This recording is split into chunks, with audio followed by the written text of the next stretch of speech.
और you channel आपका फिर से एक बार हार्दिक अभिनंदन करता है।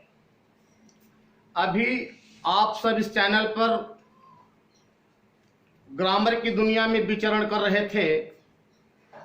आज ये चैनल आपके लिए फिगर्स ऑफ स्पीच, जिसे हम हिंदी में अलंकार कहते हैं, अलंकार लेके आया है। फिगर्स ऑफ स्पीच ये चैनल लेकर आया है। तो फिगर्स ऑफ स्पीच की हिंदी होती है अलंकार।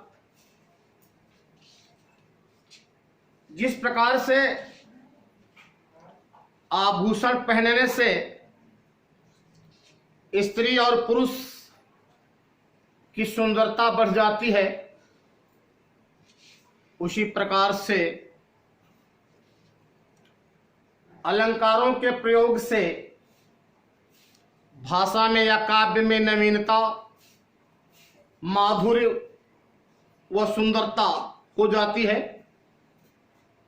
तो आज के परिवेश में सभी लोग सुंदर बनना चाहते हैं। तो आज के परिवेश में चेहरे को सुंदर बनाने के लिए फेस वॉश चला है और बालों में शाइनिंग लाने के लिए शैम्पू चला है। तो आज हम बालों में शाइनिंग लाने के लिए शैम्पू चला है। आज हम शैम्पू में आपको 7 अलंकार दिखा रहे हैं। आज शैम्पू में हम आपको 7 अलंकार दिखा रहे हैं और एक ट्रिकी अलंकार प्रहार है, बहुत ही मजेदार है। देखें, और खासकर क्लास 11th और 12th के लिए मैंने ये वीडियो दिया, ये वीडियो बनाया। और मैंने लिखा है कक्षा 11 व 12 के विद्यार्थियों के लिए 7 फिगर्स ऑफ स्पीच वर्णित हैं। तो इंटरमीडिएट में अंग्रेजी में 7 फिगर्स ऑफ स्पीच प्रिस्क्राइब्ड हैं। तो 7 figures of speech has been prescribed in intermediate course. They are shampoo, वह शैम्पू हैं। और अलंकार होते हैं और फिगर्स ऑफ स्पीच होते हैं, लेकिन इंटरमीडिएट में 7 figures of speech has been prescribed in intermediate course. They are shampoo, वह शैम्पू हैं। हम आपको समझाते हैं। देखें, तो मैंने लिखा कक्षा 11 व 12 के विद्यार्थियों के लिए 7 फिगर्स ऑफ स्पीच वर्णित हैं, जिन्हें हम शैम्पू कहते हैं। तो शैम्पू का अर्थ समझें। SHAMPOO। देखिए, इसी शैम्पू में 7 अलंकार हैं। पहला अलंकार है यश से सिमली।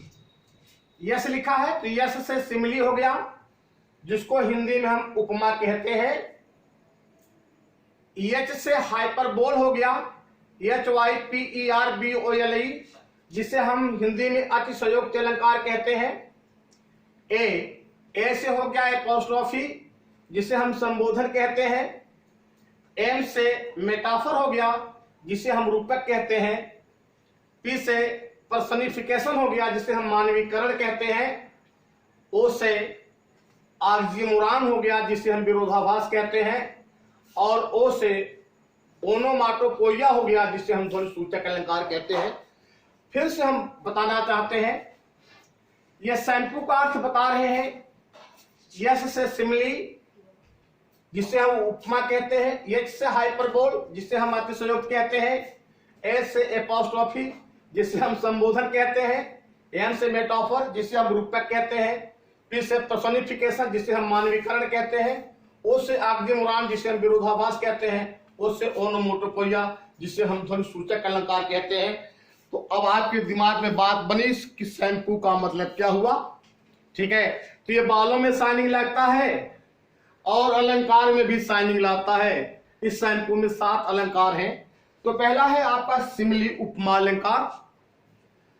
तो आप जैसा कि हिंदी में जानते हैं, उपमा में तुलना की जाती है।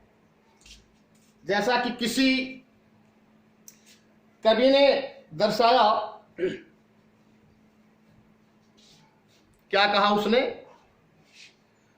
मुतु नैन मिलाओ चंदा से, वह सचमुच शर्मा जाएगा। मुतु नैन मिलाओ चंदा से, वह सचमुच शर्मा जाएगा। मत रूप निहारो दर्पण में, दर्पण धुंधला पड़ जाएगा। उजले गुलाब सी यह काया, दृग में सागरी की गहराई। मत घटा बिखेरो केसों की, मत घटा बिखेरो केसों की, नभ में कुहरा छा जाएगा। तो ये सौंदर्यता होती है। तो एक नायक नायिका की सुंदरता को देखा तो लिख दिया। तो जिस तरह से एक स्त्री की शोभा उसके आभूषण से हो जाती है, उसी तरह से रस छंद अलंकार से कविता की शोभा बढ़ जाती है। तो आइए हम आपको सिमिली समझाते हैं। उपमा क्या होता है देखें। In simile comparison is made between two objects of different kinds. Fish have at least one point in common. The words of comparison so like as are used. देखें परिभाषा देखें।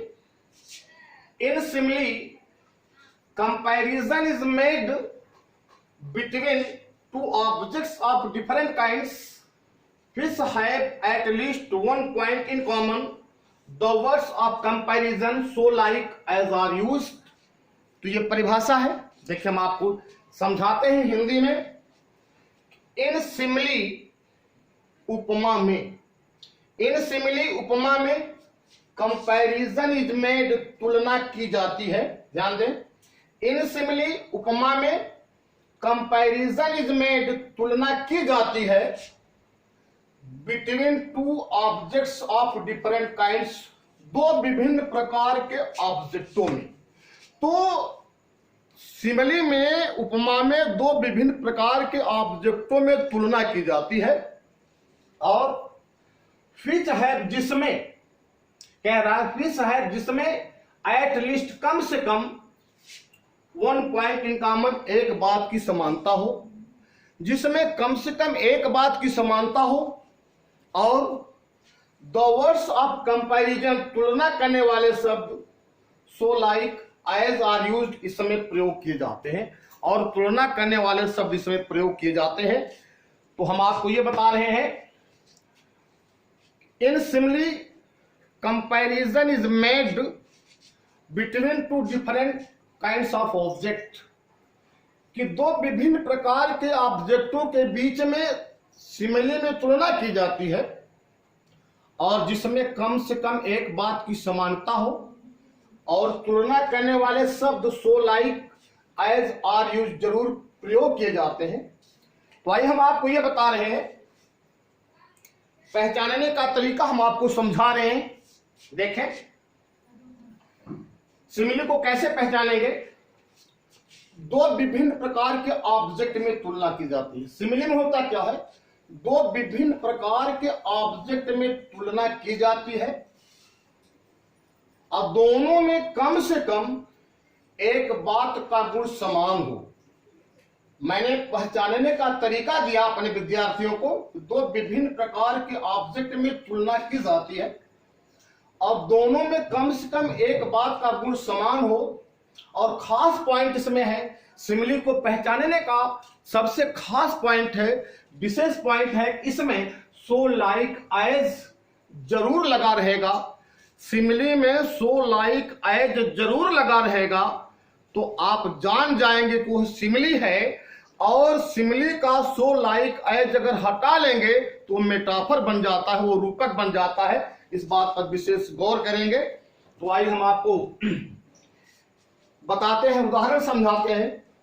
उदाहरण से हम आपको समझाते हैं। देखें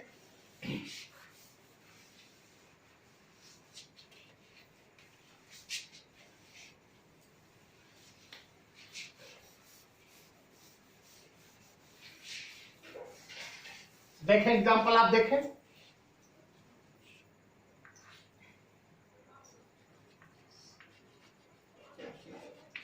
आप उदाहरण देखें। जैसे मैंने लिखा life is like a dream.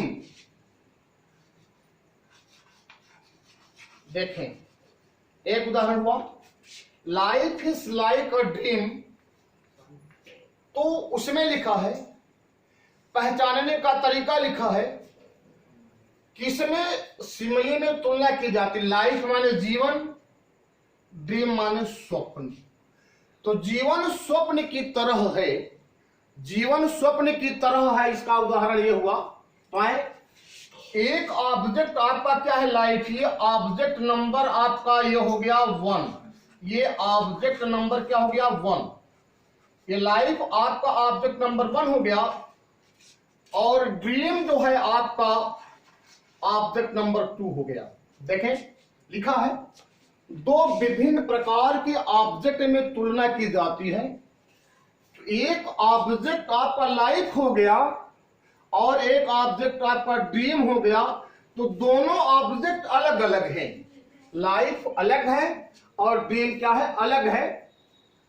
अब कह रहा है, इसमें लिखा है कि इसमें सो लाइक एज जरूर लगा रहता है। तो आप देखें, आप यहां लाइक शब्द लगा है, तो हम ये पहचान गए कि लिखा गया उदाहरण सिमिली में है और दोनों में कम से कम एक बात का गुण समान हो। देखें, हम आपको समझा रहे हैं, आए देखें, एक लाइफ ऑब्जेक्ट है, एक ड्रीम ऑब्जेक्ट है, एक लाइफ ऑब्जेक्ट है, एक ड्रीम ऑब्जेक्ट है। तो जिस तरह से लाइफ की कोई गारंटी नहीं होती है, जीवन की कोई गारंटी नहीं होती है, जीवन का कोई स्थायित्व तो नहीं होता है, जीवन क्षणभंगुर होता है, उसी तरह से ड्रीम स्वप्न, जिस तरह से जीवन की कोई गारंटी नहीं होता है, अस्थायित्व तो नहीं होता है, उसी तरह से व्यक्ति जब स्वप्न देखता है तो उसका स्वप्न कब टूट जाता है, तो स्वप्न भी क्या है, अस्थायी नहीं है। तो दोनों में, लाइफ और ड्रीम में लिखा है, दोनों में कम से कम एक बात का गुण समान हो। तो दोनों में लाइफ की कोई गारंटी नहीं है, कोई स्थायित्व नहीं है, उसी तरह से ड्रीम का भी कोई स्थायित्व नहीं है। तो शायद पहचानने का तरीका आपको समझ में आया। परिभाषा हम फिर से समझा रहे हैं। In simile comparison is made between two objects of different kinds. उपमा में दो विभिन्न प्रकार के ऑब्जेक्ट में तुलना की जाती है। लाइफ की तुलना ड्रीम से की जा रही है। ये लाइफ अलग है, ड्रीम अलग है, और इन दोनों ऑब्जेक्टों में कम से कम एक बात का गुण समान होना चाहिए। जिस तरह से लाइफ की कोई गारंटी नहीं है, उसी तरह से ड्रीम की कोई गारंटी नहीं है, अस्थायित्व तो नहीं है। तो दोनों में अस्थायित्व तो नहीं है, इस बात की एक बात समान है। और इसमें लाइक शब्द, तुलना करने वाले शब्द लाइक लगा है, तो हम ये समझ गए कि आपका ये सिमिली है। और देखें, जैसे मैंने ये लिखा, sea is as fresh as dew. देखें, sea is as fresh as dew, वह इतनी ताजी है जितना कि ओस। देखें, तो यहां क्या आया है, एज आया है। तो हम समझ गए कि ये दूसरा उदाहरण भी सिमिली में है। एक उदाहरण और ले, जैसे life is like a bubble, BUBBLE। Life is like a bubble, जीवन एक बुल्ले की तरह है। तो जीवन की तुलना बुल्ले से की जा रही है। जिस तरह से जीवन की कोई गारंटी नहीं है, उसी तरह से पानी में तैर रहा बुल्ला, कुछ बुल्ले तुरंत फूट जाते हैं, कुछ दूरी पर जाके फूट जाते हैं, कुछ और दूरी पे जाके फूट जाते हैं। इस तरह से जीवन और बुल्ले में कोई गारंटी नहीं है। और इसमें लाइफ शब्द आया है, तो ये भी लिखा गया वाक्य भी सिमिली में है। बहुत बहुत धन्यवाद, थैंक यू वेरी मच। अब हम आपको अगले वीडियो में और अलंकार लेके मिलेंगे।